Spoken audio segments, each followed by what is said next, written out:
prečo používam slovo Jahve. Veľa ľudí si myslí, ste Jehovovi svedkovia. Nie, nesme Jehovovi svedkovia. Vo veľa veciach nesúhlasím s teológiou Jehovových svedkov. Jahve je normálne hebrejské meno pre Boha. A Boh sa v hebrejčine nepovie Boh, ale jeho meno je Jahve, som, ktorý som. Ďalšie jedno zmien pre Boha je pastier.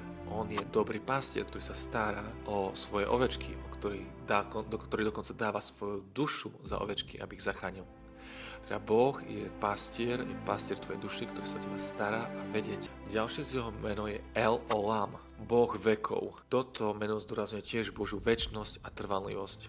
Iné z jeho mien hovorí, že jeho meno je skala, skala vekov, teda on je ten pevný bod v histórii ľudstva, vesmíru, o ktorý sa môžeš oprieť a na ktorom môžeš stavať celý svoj život, lebo tento bod sa nepohne a je väčší, aj stabilný.